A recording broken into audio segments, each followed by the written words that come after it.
Podium Podcast. Lo mejor está por escuchar.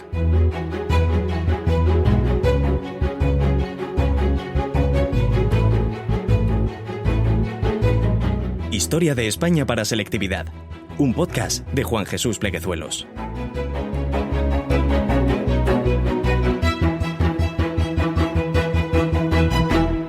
Bienvenidos, amigos y amigas, a Historia de España para selectividad. Tema 18.3. Mi nombre es Juan Jesús Pleguezuelos, soy profesor de Historia de Instituto y desde los estudios centrales de mi cuarto te mando un caluroso abrazo y te deseo lo mejor.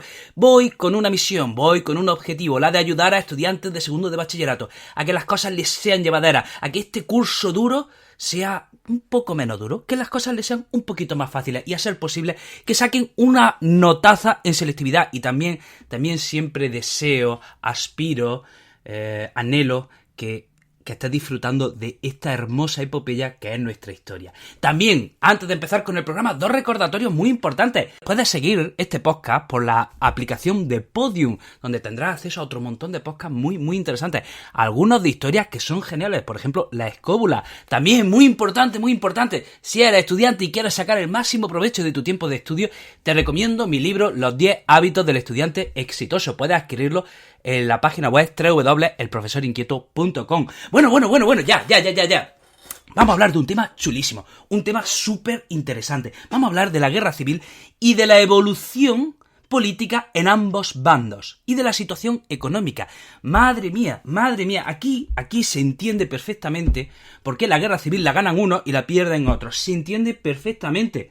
Miren, es sencillo de explicar. En el bando republicano, hubo permanentes enfrentamientos internos. En el bando republicano siempre cundió la división. Nunca hubo unidad. Lo contrario que en el bando nacional. En el bando nacional, cada vez conforme avanzaba la guerra, iban a una. El poder se iba concentrando y en el bando republicano, pues eso no estaba pasando. Y por eso se entiende perfectamente que unos ganasen la guerra y otros la perdiesen.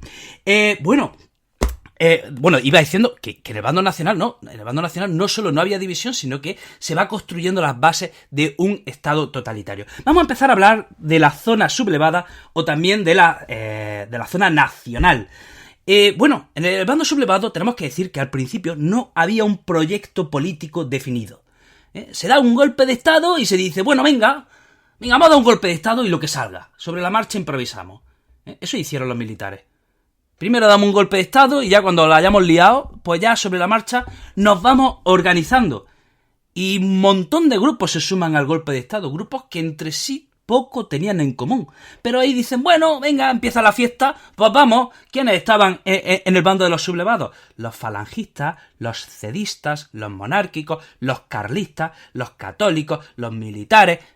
Y oye, estos grupos pues no tenían tantas cosas en común como uno puede pensar. Sencillamente el odio a la república. Entonces, cuando empieza el golpe de Estado en el bando nacional, todos estos grupos se adhieren al golpe de Estado. Pero ¿quiénes eran en ese grupo los más importantes? Sin duda alguna, la falange. ¿Y quiénes tenían de verdad el poder? Los militares.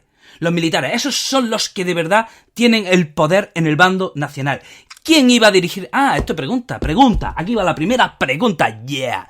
Si has escuchado mis otros podcasts de la guerra civil, lo tienes que saber. ¿Quién iba a ser el futuro jefe del Estado fascista? ¿Quién iba a ser el futuro jefe del Estado? ¿Qué militar iba a ser el futuro jefe del Estado?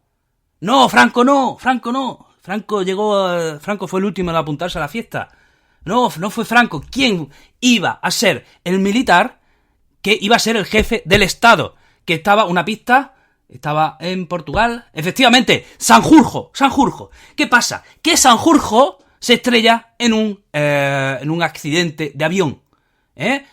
Sanjurjo se estrella en un accidente de avión. Entonces, queda vacante. Queda vacante su puesto. Entonces, ¿quién toma el poder? Pues se forma una Junta de Defensa Nacional integrada por militares como pueden ser Franco, Queipo del Llano y...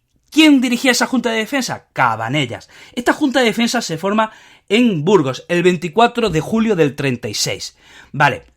Entonces, esta Junta es una especie de gobierno. Esta junta es quien controla, quien corta el bacalao en el bando nacional. Y lo hace hasta que Franco va tomando todo el poder. ¿Cuándo toma el poder Franco? El 29 de septiembre. El 29 de septiembre, Franco es nombrado generalísimo de las Fuerzas Nacionales de Tierra, Mar y Aire y jefe de gobierno del Estado español. Es decir, se le nombra, se le da el mando del ejército, pero es que además también se le nombra jefe de gobierno del Estado español. Esta es la clave. Esta es la clave, ¿vale? Entonces, el 29 de abril del 37, atención, Franco pega un golpe en la mesa y con un decreto unifica todas las fuerzas políticas. Unifica las fuerzas políticas que no tienen mucho en común entre ellas.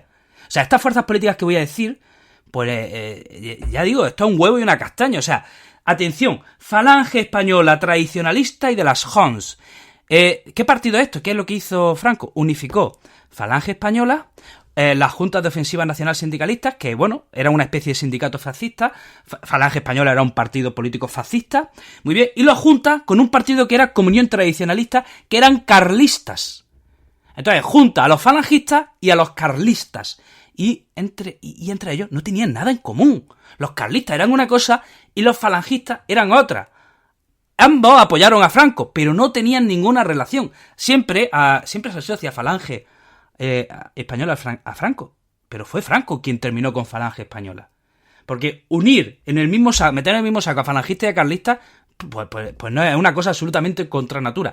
Bueno, pues en abril del 37 Franco une ambos partidos, Falange Española y Comunión Tradicionalista, los une en uno solo. Y este partido nuevo se llama Falange Española Tradicionalista y de las Hons. Muy bien, pues en enero del 38 se forma el primer gobierno. Y en ese primer gobierno estaban todas las fuerzas sublevadas, todas las fuerzas golpistas. ¿Quién tenía más peso en ese gobierno?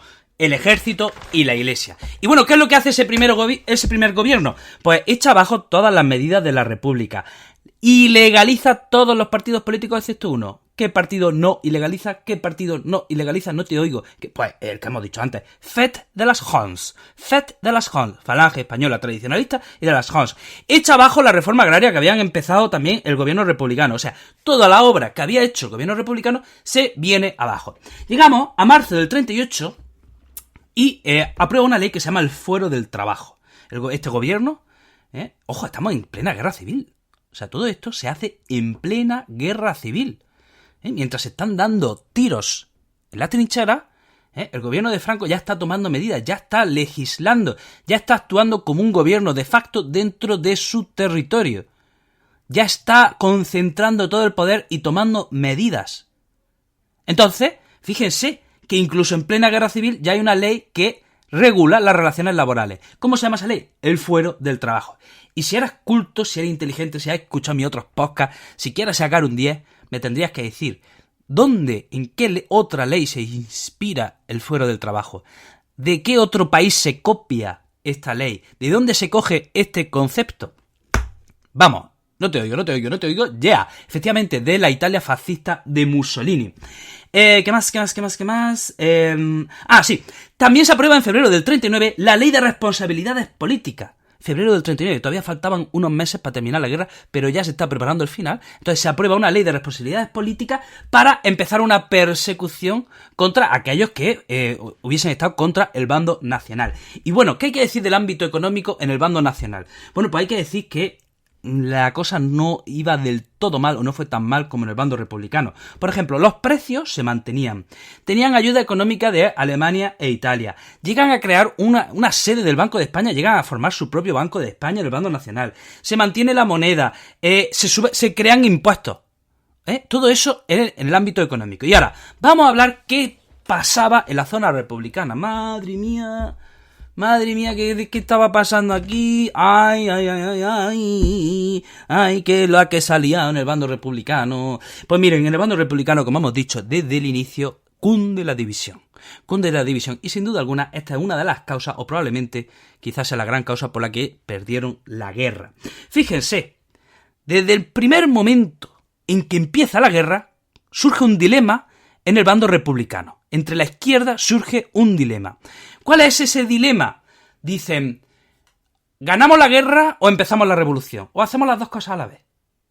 ¿Cómo? Un momento. Sí, este es el dilema. ¿Ganan la guerra? ¿Se dedican a ganar la guerra o se dedican a hacer la revolución? ¿O a hacer las dos cosas a la vez? ¿Primero uno, primero otra o las dos a la vez? ¿Cómo? ¿Por qué? ¿Por qué querían hacer la revolución? Vamos a ver, estudiantes de segundo de bachillerato, esto lo has visto en cuarto de la ESO y si eres de letras en primero de bachillerato también lo has visto. Recordemos, los marxistas y los anarquistas soñaban con una sociedad donde no hubiera clases sociales y el requisito para llegar a esa sociedad sin clases sociales era la revolución. Los marxistas creían en la revolución para llegar a esa sociedad donde no hubiera clases sociales, pero era imprescindible hacer una revolución. Recordemos, Rusia, 1917, los obreros asaltan el Palacio de Invierno. Por lo tanto, era muy importante hacer esa revolución. Y ese es el dilema. Ese es el dilema que hay. Si dedicarse a ganar la guerra o a hacer la revolución. Entonces, ¿quiénes quieren hacer la revolución? Los anarquistas y los paumistas. ¿Quiénes son los paumistas? Los que pertenecen al POUM. El POUM era un partido marxista. El POUM era un partido marxista revolucionario. Un partido que quería la revolución, que ni leche ni nada, que quieren la revolución ya y que nos dejemos de gaita. ¿Vale? Eso es lo que querían los anarquistas y los paumistas. ¿Qué pasa? Que dentro de la izquierda y dentro del bando republicano había comunistas y socialistas que decían, ¿pero qué habla? ¿Pero qué habláis? Vamos a ganar primero la guerra. ¿Pero dónde vais? Tendremos que ganar la guerra para hacer la revolución. Que están aquí los fascistas, que han ganado la guerra ya en Italia, que Hitler está en Alemania. Vamos a ganar la guerra a los fascistas y luego hablamos de la revolución, pero alma de cántaro. Primero ganar la guerra. Y dentro del bando republicano empieza a haber un gran conflicto, una gran tensión entre comunistas y socialistas por un lado y anarquistas y comunistas por otro, y anarquistas y paumistas por otro. Repito, comunistas y socialistas querían primero ganar la guerra y luego estaban los anarquistas y los paumistas que querían primero hacer la revolución. Entonces, la primera etapa de la guerra en la zona republicana pasa lo siguiente. Casares Quiroga, que era el presidente de gobierno, dimite. Y viene José Giral. Y madre mía, José Giral. José Giral, la liaste. Porque, ¿qué hace? ¿Qué decisión toma? Dar armas al pueblo. Entrega armas al pueblo. No lo haga, no entregue armas. ¿Para qué? No entregue armas al pueblo. No, deja que sean los militares, deja que sea el ejército. No entregue armas al pueblo. Pues ala, entrega armas al pueblo y ¿qué pasa? Que la guerra dentro del bando republicano acaba siendo dirigida por los comités de los partidos políticos, por los sindicatos, por los consejos, son las milicias de esos partidos, son las que acaban dirigiendo y llevando el control de la guerra, mientras que en el bando nacional había militares entrenados, muchos de ellos en Marruecos, militares que habían vivido, que habían combatido y que habían estado en ejércitos profesionales. En el bando republicano, ¿quiénes llevaban la guerra? Milicianos, que no tenían formación, que no tenían entrenamiento. O sea, era un combate absolutamente desigual. Entonces, esta es la primera etapa de la guerra. La segunda etapa de la guerra, bueno, en el bando republicano se dan cuenta de que si cada uno va por su cuenta, no van a hacer nada. Entonces, en el bando republicano dicen, venga, unámonos porque esto así no. Entonces, Largo Caballero se forma un gobierno bajo la presidencia de Largo Caballero y en ese gobierno de Largo Caballero hay republicanos, hay socialistas, hay comunistas y unos meses después entra en el gobierno alguien que no debe entrar. Entran los anarquistas. ¿Y por qué digo que los anarquistas no deben entrar en el gobierno? ¿Por qué digo que los anarquistas no deben entrar en el gobierno?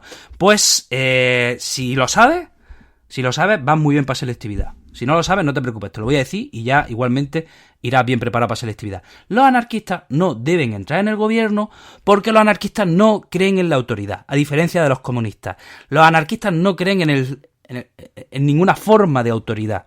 Piensan que cualquier forma de autoridad derivará en la opresión, de manera que ellos no creen en la autoridad y sin embargo van, y algunos miembros anarquistas entran en el gobierno de Largo Caballero. Entonces, ¿qué pasa? Que Franco se está acercando a Madrid. ¿Y qué es lo que hace el gobierno? Se marcha a Valencia. Se marcha a Valencia pensando que Franco iba a tomar ya Madrid. Resulta que Madrid resistió hasta el final de la guerra. Pero el gobierno no, el gobierno abandona Madrid. Y atención, legaliza o forma lo que es el Ejército Popular. ¿Qué se quería? Integrar a las milicias en un ejército regular, en un ejército formal, y a ser posible que hubiera un poquito de orden y concierto. Y llegamos a mayo de 1937, y aquí se ejemplifica muy bien, o sea, el carajal, el cajón de grillos que era el bando republicano. Fíjense que dentro del bando republicano hay una miniguerra civil. En mayo del 37 se dan los sucesos de mayo, y es pues una pequeña guerra civil en Barcelona. ¿Entre quiénes? Entre los anarquistas y los paumistas y los milicianos de izquierdas, pues del PSUC, de la RC, y hay una miniguerra civil, hay enfrentamiento armado. O sea, dentro del bando republicano, en Barcelona hay un enfrentamiento armado. O sea, fíjense, están haciendo la guerra contra los falangistas, y contra los franquistas, y entre ellos van y se dedican a pegarse tiros. ¿Cómo van a ganar una guerra así? O sea, al enemigo lo tienes enfrente. El enemigo no es el que está combatiendo a tu lado. Bueno, pues eso hacen en el bando republicano en mayo del 37, pegarse tiros dentro del mismo bando. Así que Largo Caballero tiene que dimitir por estos sucesos y entra en el gobierno, como presidente del gobierno llega Juan Negrín en mayo del 37. Une a todos los partidos del Frente Popular y toma una estrategia que es resistencia a ultranza, resistencia a muerte. ¿Por qué? Tenía la esperanza de que este conflicto se alargase, entroncase con la Segunda Guerra Mundial y llegasen de una santa vez alguien a ayudarles, porque a la Segunda República, esto ya lo hemos dicho en otros episodios, se le abandonó de manera vil. Los aliados naturales de la Segunda República, que hubieran sido Francia y Reino Unido, pues la abandonaron de una manera, bastante indigna. Entonces, decíamos que este gobierno de Juan Negrín lleva su sede a Barcelona y ya en la última Juan Negrín intenta una negociación con Franco, establece un documento que se llama los 13 puntos, pero Franco se niega a negociar y ya tenemos que en los últimos meses el coronel Casado da un golpe de estado en Madrid y rinde Madrid. Rinde Madrid a las tropas franquistas. Y ahora, para terminar, ¿cómo fue la economía en el bando republicano? Pues peor que en el bando nacional. ¿Por qué? Porque primero empezaron a perder las zonas industriales del norte, perdieron las tierras donde había mayor reserva cerealística. O sea, empieza a haber escasez en productos de primera necesidad. Bueno, hasta aquí el programa de hoy. Espero que te haya ayudado, espero que te haya resultado interesante. Te recuerdo que este podcast lo puedes escuchar desde la aplicación de Podium, que ahí tienes otro montón de podcasts de una calidad, exultante, Así que pásate por ese podcast.